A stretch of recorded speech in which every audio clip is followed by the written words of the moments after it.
聖經記載，有施散的卻更增添，有吝嗇過度的反致窮乏。好施捨的必得豐裕，滋潤人的必得滋潤。箴言書11章24到25節。利亞利牧師佢所牧養嘅聯合教區係距離贊比亞首都盧薩卡爾西大概150公里，距離佢下一次出糧嘅日子仲有15日，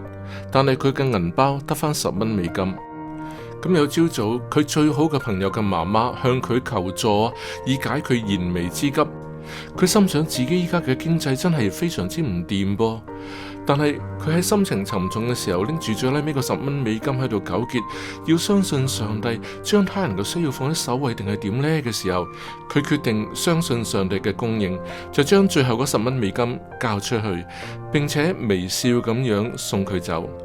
利亞利忍唔住心想，跟住落嚟又點樣過呢？點知10分鐘唔到就有人敲門，嗰個係房東嚟嘅，係機構負責人。佢簡短拜訪同禱告之後呢，臨走前竟然塞咗10蚊美金俾佢，呢個唔會係巧合咯。當我哋支持聖工並且幫助他人嘅時候，即使睇嚟係要攞晒我哋所有嘅積蓄，但係上帝必會看顧我哋。當我哋歸還11同埋承諾奉獻，即係定期同埋有系統嘅奉獻嘅時候，願我哋將自己嘅慾望放喺最後，而將上帝放在第一位。